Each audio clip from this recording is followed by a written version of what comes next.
bom dia. Dia 8 de março, nós comemoramos um dia muito especial, que foi o Dia Internacional da Mulher. Quantas mulheres nós temos aqui? Aleluia! Nosso dia é todo dia, né? Que negócio, quem inventou um dia para a mulher? Entendo isso. Mas nós comemoramos esse dia essa semana e, por isso, eu fui designada a trazer uma palavra para as mulheres. Só que eu não vou pregar para as mulheres. Eu vou pregar para os homens também. Amém? Então, vamos abrir a nossa Bíblia em Gênesis. Porque não tem como falar da mulher sem falar de homem. É impossível. A cara dos homens, assim, ó. Vocês esperem aí um tiquinho. Vocês só aguardem. Gênesis capítulo 1, versículo 26 e 27. Vai dizer assim: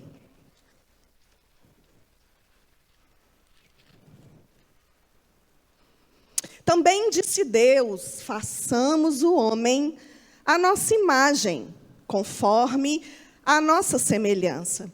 Tenha ele domínio sobre os peixes do mar, sobre as aves dos céus, sobre os animais domésticos, sobre toda a terra e sobre todos os répteis que rastejam pela terra. Criou Deus, pois, o homem à sua imagem, à sua semelhança. A imagem de Deus o criou, homem e mulher os criou. Vamos para o capítulo 2, versículo 7. Então, formou o Senhor Deus ao homem do pó da terra e lhe soprou nas narinas o fôlego de vida, e o homem passou a ser alma vivente. Versículo 8.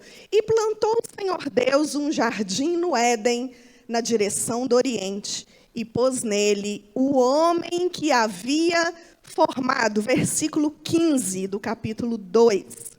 Tomou, pois, o Senhor Deus ao homem e o colocou no jardim do Éden para o cultivar. E o Senhor Deus lhe deu esta ordem: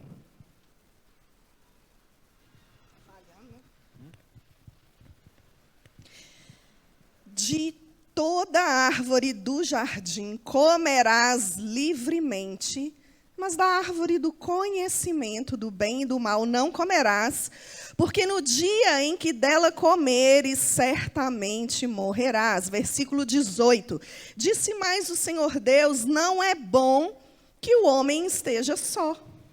Far-lhe-ei uma auxiliadora que lhe seja idônea. Havendo, pois, o Senhor Deus formado da terra todos os animais do campo, todas as aves do céu, trouxe-os ao homem para ver como este lhe chamaria. E o nome que o homem desse a todos os seres viventes, esse seria o nome deles. Deu nome a todos os animais, está falhando também, domésticos, às aves do céu e a todos os animais selváticos. Para o homem, todavia, não se achava uma auxiliadora que lhe fosse idônea. Então o Senhor Deus fez cair pesado sono sobre o homem, e este adormeceu. Tomou uma das suas costelas e fechou o lugar com carne. Versículo 22. E a costela que o Senhor Deus tomara ao homem, transformou-a numa mulher e lhe a trouxe. E disse o homem: esta, afinal, é osso dos meus ossos e carne da minha carne, chamar-se-á varoa, porquanto do varão foi tomada. Por isso, deixa o homem pai e mãe, e se une à sua mulher, tornando-se os dois uma só carne. Ora, um e outro, o homem e a sua mulher, estavam nus e não se envergonhavam. No sexto dia da criação, Deus, então, vai fazer o ápice da criação, que é a criação do homem e da mulher. Quando Deus cria o homem, ele o cria, mas o jardim já estava pronto, o jardim já estava preparado. Quando Deus cria o homem, nós acabamos de ler que ele pega o homem e o coloca no jardim. Toda criação, ela tem um propósito e um objetivo para que o homem e a mulher cumpram o seu propósito aqui na terra. Então, quando o homem é colocado no jardim, o que Deus vai fazer? Vai ensinar ele a ser homem. Então, o que Deus faz? Vai falar assim, olha, Adão, você precisa governar sobre esses animais. Você precisa governar sobre a terra. Você precisa, Adão, entender que eu estou colocando você como alguém que tem autoridade sobre a criação. Eu estou dando a você a capacidade, como minha imagem e minha semelhança, de ser líder, de ser autoridade na terra. E todo dia, na viração do dia, Deus se apresentava a Adão e ali tinha comunhão com ele. Você já pensou que coisa linda? Na viração do dia, Adão ficava ali olhando para o relógio. Será que tinha relógio? Ele olhava para o céu e falava, está chegando a hora de eu encontrar com Deus. E Deus caminhando ali no jardim, ia ter comunhão, ia contar, ia falar as coisas para ele.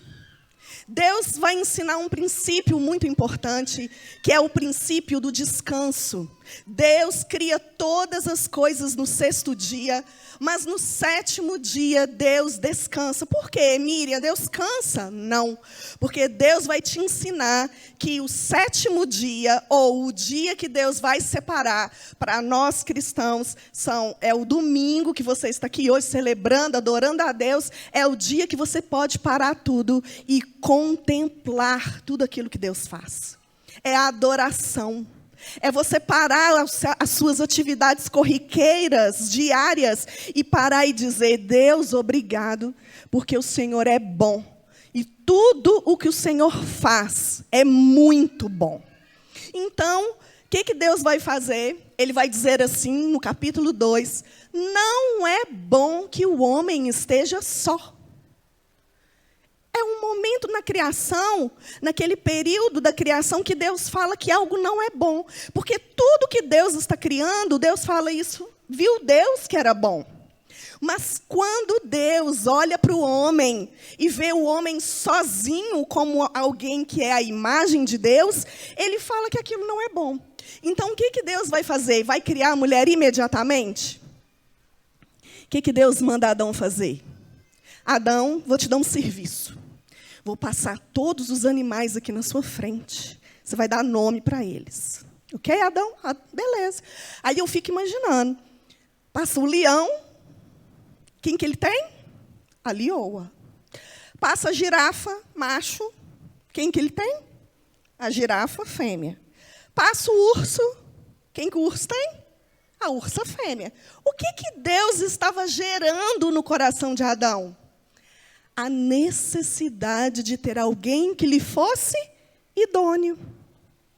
Porque antes de Deus dar a mulher para o homem, Deus vai inculcar isso no coração dele, que é algo que ele precisa para ser completo.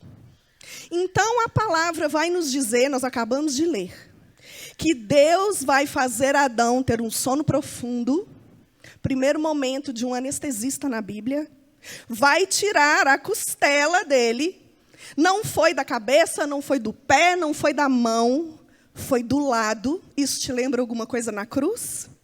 E aí Deus vai arrancar ali uma costela, e dessa costela vai criar uma mulher que lhe seja idônea. Quando Deus entrega a Eva, que até então não tinha nome de Eva, Eva só teve o nome depois da queda. Então, quando Deus vai apresentar a mulher para Adão, o que Adão faz? Uau! Essa sim é osso dos meus ossos e carne da minha carne. Ele fica deslumbrado. Ele fica, meu Deus, que é isso que o Senhor fez? Isso não existia antes. Então, o homem, ele é suprido com uma necessidade que nem ele mesmo sabia que ele tinha. Deus coloca no coração desse homem o desejo de compartilhar a sua vida e o seu propósito com alguém que lhe é idôneo. E Deus vai falar isso, eu vou te dar uma auxiliadora. E eu quero compartilhar com você o significado dessa palavra. A palavra auxiliadora no hebraico quer dizer ezer. Ezer é o ato de auxiliar alguém que precisa de auxílio. É óbvio, mas é bem isso. Quando na Bíblia você acha essa raiz ezer, todas as vezes que você acha essa raiz, ela está intimamente ligada quando Deus está auxiliando o seu povo em batalhas. Então, no Salmo 118, versículo 7, trouxe um exemplo aqui para você, que vai dizer: o Senhor está comigo entre os que me ajudam, entre os que me exer. Por isso verei cumprido o meu desejo nos que me odeiam. Então, quando Deus cria a mulher, Ele cria a mulher com essa inclinação. Com a inclinação de não ser uma mulher ou uma pessoa autossuficiente, ou simplesmente com um propósito separado do homem. Deus vai criar a mulher para ser auxiliadora. Mas veja bem o que eu vou dizer.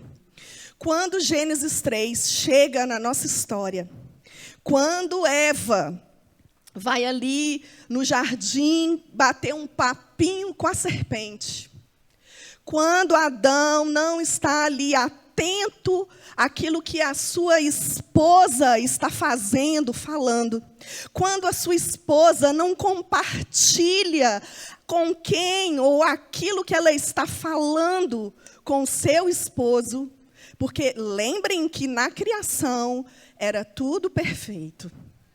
Mas ela escolheu dar ouvidos à serpente que traz um engano. E quando ela escuta aquele engano, de que ela seria como Deus, conhecedora do bem e do mal, o que a serpente estava trazendo para Eva? Ela estava dizendo assim: olha, Eva, você não precisa depender do seu marido. Você não precisa depender de Deus. Você pode tomar as suas decisões sozinha.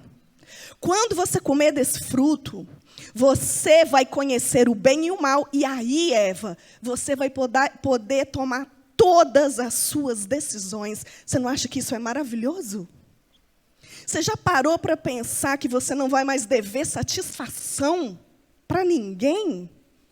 Porque era essa autossuficiência que a serpente estava oferecendo. Não era simplesmente um fruto gostoso, porque Eva tinha milhões de variedades de frutos para ela comer.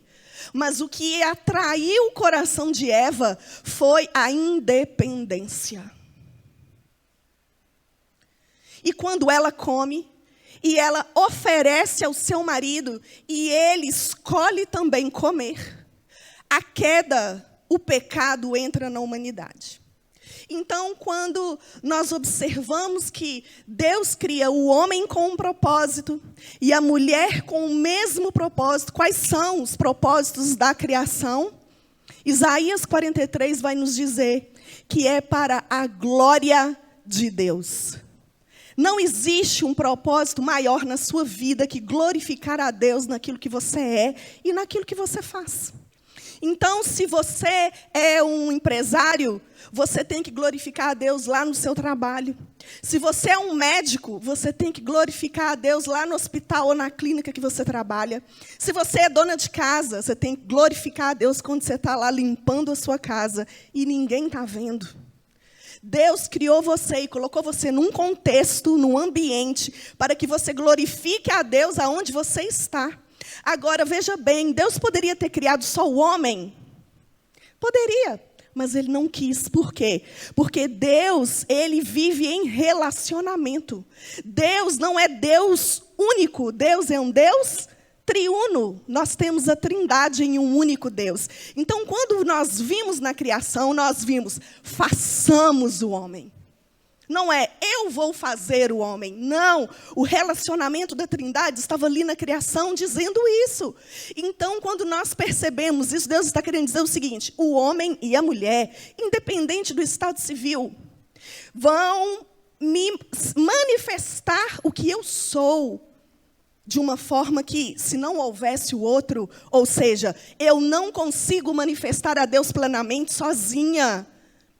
Eu preciso de um homem que manifeste a Deus também, porque quando o homem e a mulher manifestam a glória, nós estamos manifestando aquilo que Deus é, porque Deus é relacional. E quando vem a queda, o que nós percebemos? Que Deus vai tocar no chamado de cada um deles.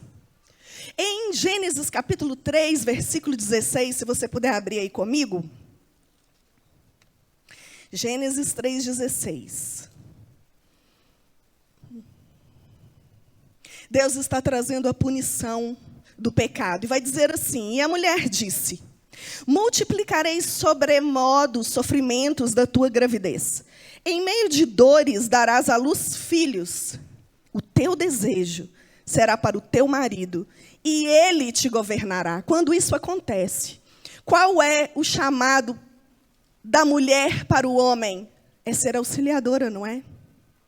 Mas não é aquele chamado de auxiliar como a inferior. Ah, você vai me auxiliar aqui. Você vai ser uma estagiária no propósito de Deus. Não é. Quando Deus cria a mulher para ser auxiliadora, ela é forte o suficiente para sustentar o chamado daquele que ela está andando com ele. Então, veja bem, imagina uma cena que um homem entra por essa porta mancando, não consegue entrar. E você pega ele pelo braço, coloca ele aqui, tenta subir com ele, e você consegue colocá-lo sentado. É mais ou menos isso. É quando os homens da sua vida não estão conseguindo cumprir o chamado deles, e você sabe muito bem que você pode auxiliá-lo com a sabedoria que Deus te deu, e você vai lá e faz aquilo que precisa ser feito. Porém, essa harmonia ela é quebrada, porque Deus vai trazer um princípio importantíssimo que a gente arrepia dos pés à cabeça, né? Que é a submissão. E aí a gente fala, misericórdia, nem fala essa palavra. Mas quando a gente entende a raiz da submissão divina, ela é linda, ela é doce, ela é prazerosa, porque Deus vai criar a mulher para ela sustentar o propósito desse homem com alegria no seu coração. Mas quando a queda vem, o desejo dela vai se tornar para ele, e aí vai entrar várias situações desastrosas. O chamado dela é auxiliar o homem também no quê? Na multiplicação. E aí Deus vai penalizá-la na onde? Você agora vai sofrer para ter filho. Agora não vai ser tão fácil assim você gerar. Gente, quantas mulheres estéreis vocês conhecem? Quantas mulheres sofrem abortos que vocês conhecem? Quantas mulheres vocês já viram que lutam por anos e anos e anos e anos tentando engravidar e não conseguem?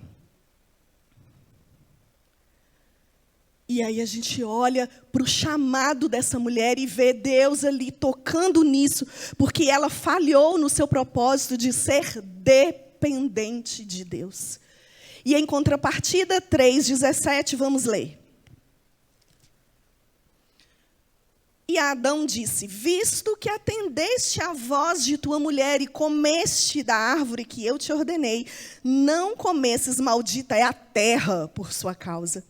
Em fadigas obterás dela o sustento durante todos os dias da tua vida.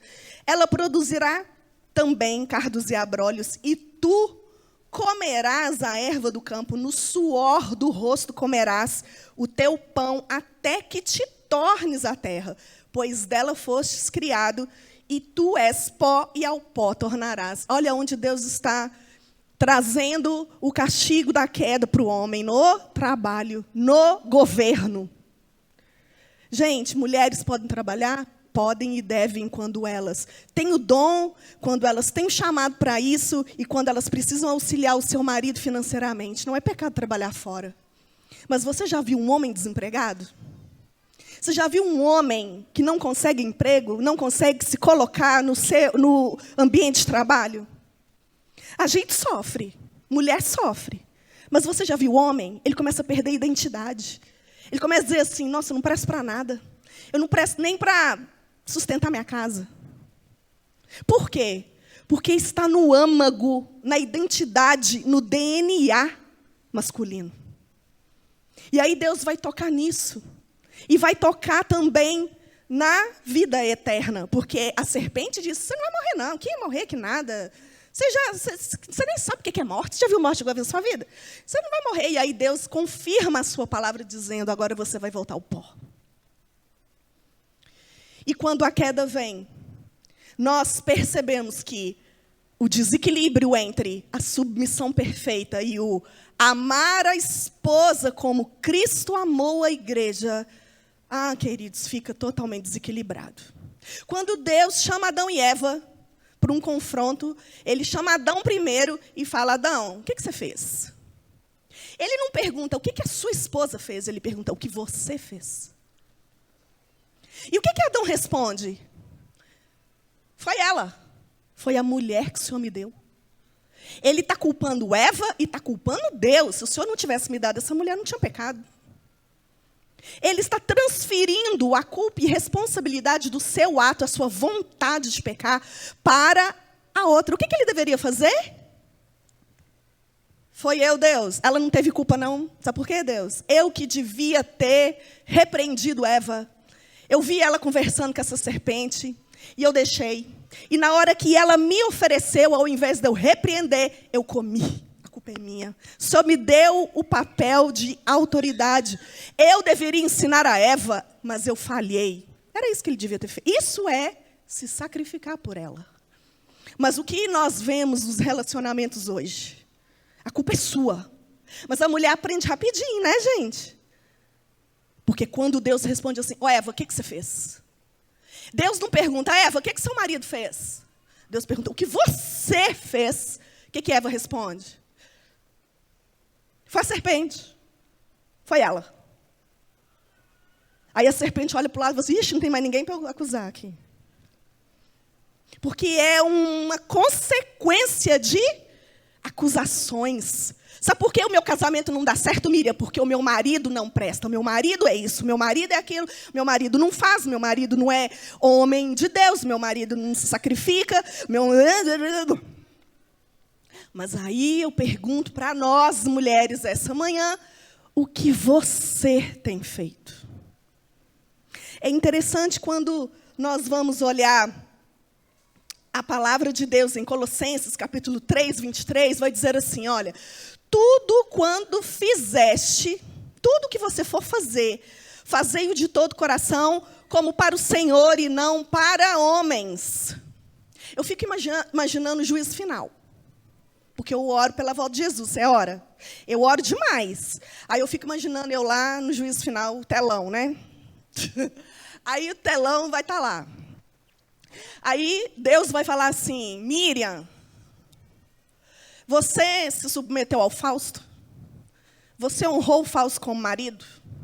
Aí eu falando para Deus, Deus, estava difícil, né? Você ouviu? Gente, é brincadeira, é suposição, meu marido é uma bênção, tá? Aí você fica assim, você viu o que a Miriam falou do marido?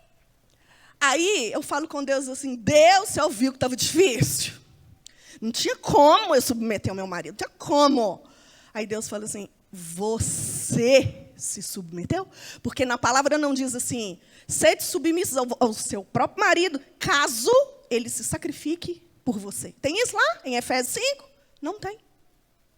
Então, quando Deus fala, homens, amem as suas esposas como Cristo amou a sua igreja, está escrito lá assim, só se ela se submeter a você?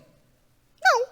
Então, por que a gente coloca a culpa no outro para não realizar o propósito de Deus na nossa vida hoje? E quando eu vou me submeter ao Fausto em harmonia, eu não estou observando se ele está se sacrificando por mim, porque ele é falho. E também, quando ele vai se sacrificar por mim, se ele olhar a minha submissão, eu sou falha. Mas em amor e perdão, entendendo que eu preciso servi-lo como o Senhor, a não ser que eu não honre a Deus, porque aqui está dizendo, tudo quanto fizerdes, faça de todo o coração. Você não quer fazer aquela comida, querida? Só eu? Você está assim, cansada. Aí seu marido fala assim, dá para fazer aquele macarrão, não? Aí você está com vontade de falar assim, faz você. Aí você fala o quê? Se Jesus estivesse me pedindo isso, o que eu ia falar? Eu ia fazer. Claro, meu amor, vamos fazer agora. Você me ajuda? Pica um tomatinho enquanto eu ponho um macarrão para cozinhar. Aí você faz. Por quê? Porque você está fazendo como para o Senhor. Mas a gente não olha o casamento dessa forma. Coríntios vai dizer que o casamento, ele é um retrato do relacionamento de Cristo com a igreja. Aí eu sempre pergunto aqui no curso de mulheres assim, se eu for lá no seu prédio, quantas moram em apartamento? Se eu for lá no seu prédio, na sua vizinha de baixo ou de cima, e falar assim, aqui, como que é o relacionamento deles na sua casa? Menina, ela parece a Rochelle. Grita igual a doida com o marido. E o marido, você não faz noção o que faz com ela. O que nós estamos representando? Que Cristo não está nem aí para a sua igreja e que a igreja não se submete a Cristo. Porque lembra do Velho Testamento, que é uma sombra daquilo que viria? O seu casamento também é uma sombra daquilo que virá. E você vai ser cobrado por aquilo que você está passando. E aí eu lembro, vejo Jesus vindo, trazendo a restauração de tudo isso, e dizendo assim para os discípulos, chamando-os junto de si, Marcos 10, 42, sabeis que os que são considerados governadores dos povos, têm-no sob seu domínio, sobre eles os seus maiorais exercem autoridade.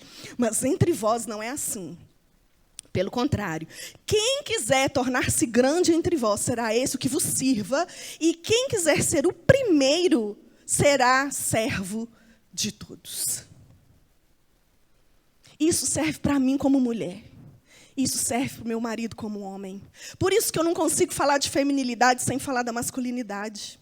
Por isso que é tão difícil dar um curso de mulheres aqui, enquanto os homens não falam assim, Fausto, vamos estudar o que vocês estão estudando, quarta-feira à noite eu estou aqui, ou busca o pastor, ou busca os líderes de célula, e tentam também entender aquilo, qual é o seu papel. Por quê? Mas isso não nos isenta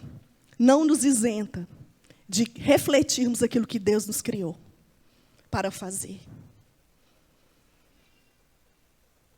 Efésios capítulo 5, versículo 22 vai dizer assim, as mulheres sejam submissas ao seu próprio marido como ao Senhor.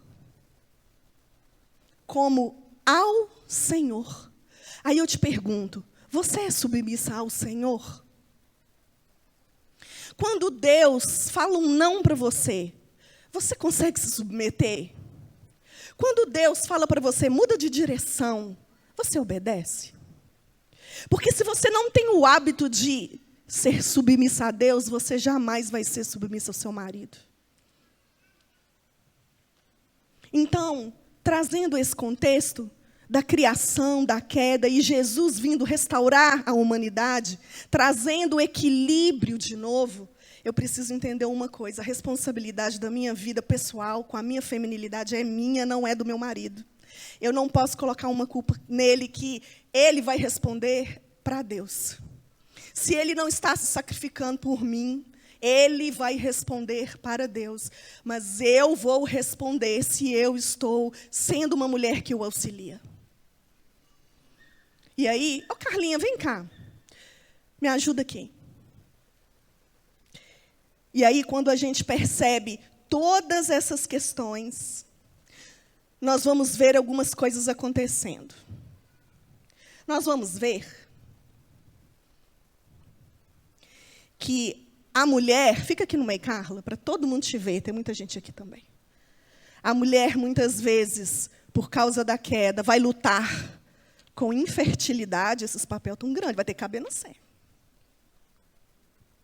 Você é pequenininha. E nós vamos ver mulheres lutando, e não apenas com infertilidade. Você já viu mulheres que sofrem com a maternidade? Agora, a moda é... Eu esqueci o nome exato, mas são mulheres que sofrem por ser mães. Não gostam, não querem, acham um peso os filhos. E muitas vezes são traídas. Muitas vezes sofrem traição. Por quê? Por causa do desequilíbrio da harmonia que Deus criou para que o homem e a mulher vivessem em comunhão. E aí vai haver tantos pecados sexuais. Adultérios, mulheres com pornografia, gente, viciados nisso, é tanta gente. Isso tem crescido tanto. Relacionamento abusivo. Às vezes não é só agressão física, mas são mulheres que têm sofrido abusos psicológicos dentro de casa. E a igreja precisa falar sobre isso. São mulheres que... Falar com trem.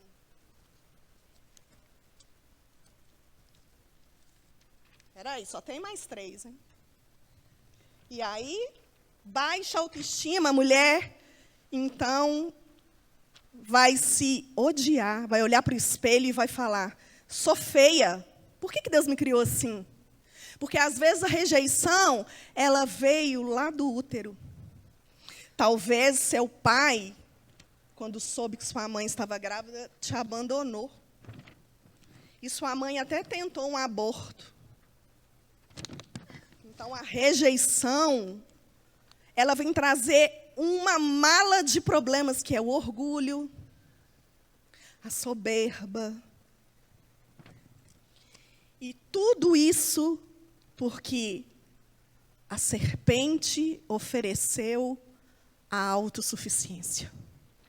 E aí, sua mãe te ensinou assim, você não vai depender de homem, tá? Você vai trabalhar. Você vai trabalhar e não vai depender de homem. Eu já falei, eu vou repetir, não é pecado mulher trabalhar, ser independente financeira. Eu já vi mulheres sustentando a sua casa nesse período de pandemia e foi uma bênção para a sua família. O seu esposo perdeu o emprego, a esposa ali recebendo seu salário e sendo auxiliadora em casa, não tem problema. O problema é você achar que você é melhor porque você ganha mais do que ele. Esse é o problema. E quando nós vemos essas mulheres com todos esses estigmas, cansadas, deprimidas, feridas, rejeitadas, traídas, abandonadas, a gente percebe que a gente precisa olhar para Cristo. A gente precisa olhar para o Senhor. E eu quero, antes de finalizar, trazer para você um pequeno texto do curso que nós damos aqui, do livro Design Divino, Sua Verdadeira Feminilidade, que Mary e Nancy Leigh DeMoss escreveram, que vai dizer assim: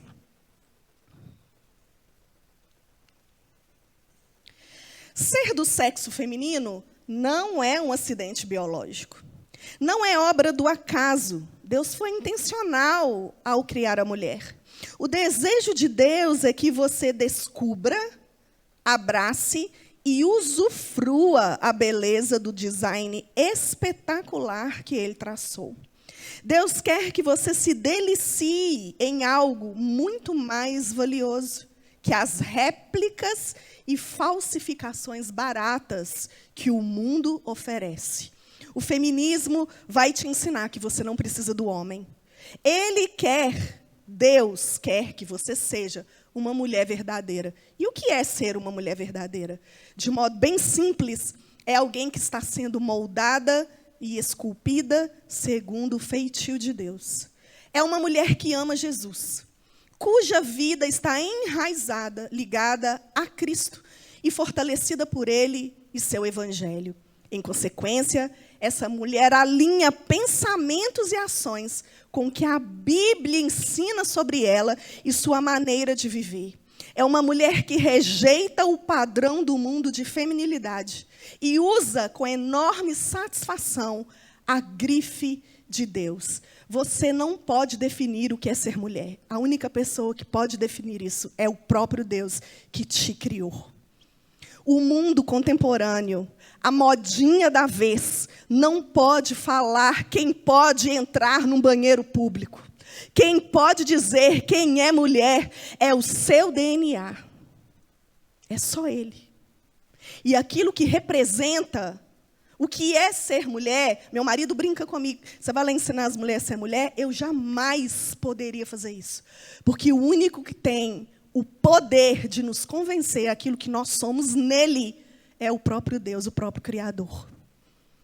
Nessa manhã, eu quero convidar não só as mulheres, mas os homens também, a refletir sobre os nossos papéis. A mulher, ela é desvalorizada por causa da queda, mas ela não tem menos valor diante de Deus.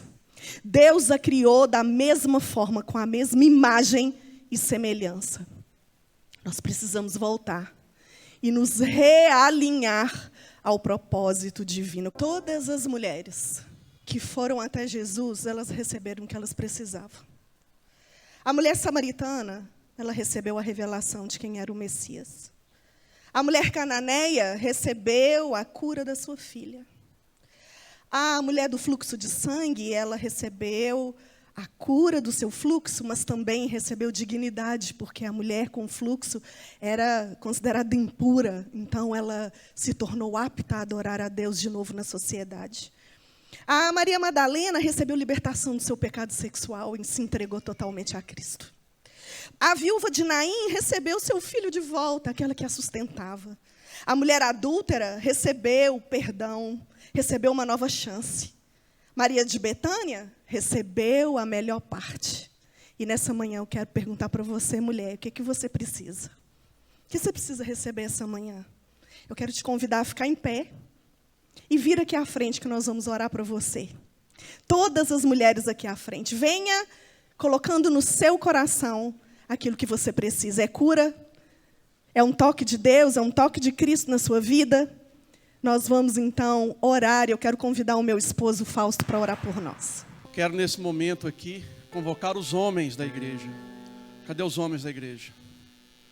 Nós vamos fazer uma corrente aqui atrás, cercando essas mulheres.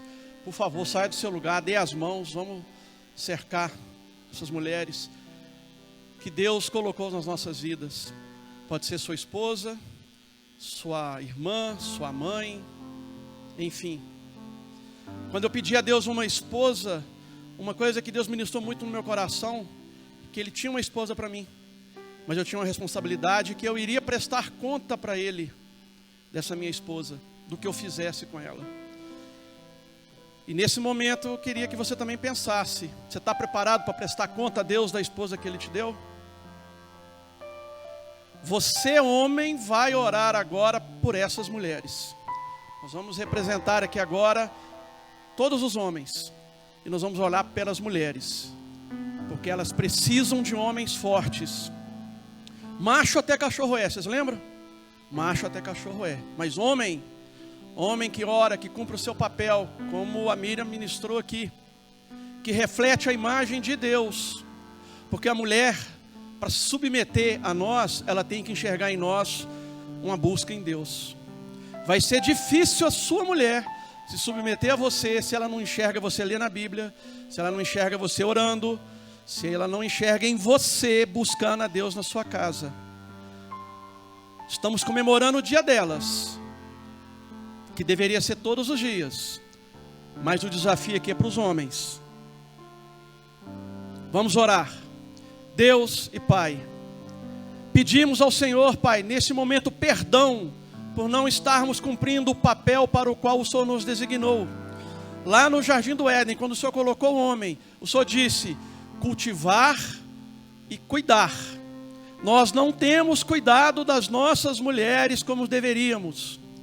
Temos sim culpado elas, trazido, Pai, situações em que tem baixado a autoestima delas. Pedimos perdão às mulheres aqui, por muitas vezes, me identificando com a figura paterna, não te abraçamos, não te beijamos no rosto, e não nos representamos como um porto seguro para vocês. Me identificando aqui como maridos abusivos, que muitas vezes, Pai, destrói a autoestima da mulher, que é incapaz de elogiá-las, que é incapaz de reconhecer a beleza que Deus as deu. Pedimos perdão a vocês, mulheres, por todas as vezes que atraímos, seja na confiança, seja através da perversão sexual, todas as vezes que induzimos a vocês a fazerem coisas que vocês não queriam, apenas porque nós achamos que como cabeça podemos fazer o que bem queremos, e não é assim. Nós aprendemos aqui hoje, Pai, que nós temos uma responsabilidade muito grande. Então, esposas, mães, irmãs, nos perdoem. Pedimos perdão a vocês pela nossa incompetência masculina, porque esquecemos que, como imagem e semelhança de Deus, nós temos que amar vocês acima das nossas razões. Temos razões para tudo, mas esquecemos que vocês são presente de Deus para nós. Nos perdoem. Nós queremos ser maridos melhores, nós queremos ser filhos melhores, nós queremos ser homens melhores e precisamos de vocês. Nós também não somos autossuficientes, nós também não damos conta. Nós oramos neste momento pedindo a Deus que venha restaurar a nossa masculinidade também, para que nós possamos nos enxergar como o Senhor nos enxerga e como nossas esposas deveriam nos enxergar. Nos ajude a serem homens melhores, para que nossas mulheres possam se fortalecer também, não isentando a responsabilidade delas, como foi ministrado aqui. Mas peço a Deus que abra os nossos olhos, abra o nosso coração e o nosso entendimento, para que nós possamos parar de transferir responsabilidades. A responsabilidade é nossa, homens. Temos que fazer a coisa certa. E o que é a coisa certa?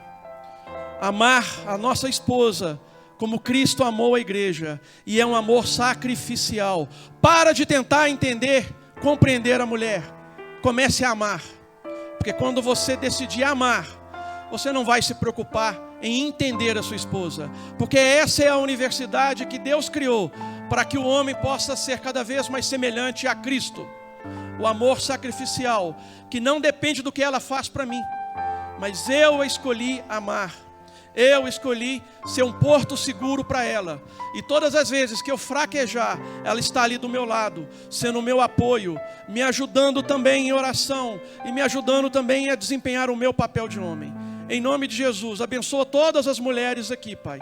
Em nome de Jesus, traz cura para aquelas que precisam de cura, traz libertação para as que precisam de libertação. Mas acima de tudo, que os homens da vida dela, os maridos, os filhos, os pais, enfim, sejam alcançados pela Tua graça e passamos a tratá-las com devido carinho, respeito e amor, que só elas são dignas e merecem. Em nome de Jesus. Amém. Vocês vão ficar aí, onde vocês estão, que vocês vão receber uma lembrancinha do Dia Internacional da Mulher. Receba entendendo que o Senhor nos ama e nós não somos um acidente percurso. Nós somos um propósito lindo que Deus está criando, e você é e faz parte daquilo que Deus está fazendo no mundo. Amém? Glória a Deus. Recebe, você recebendo pode voltar para o seu lugar.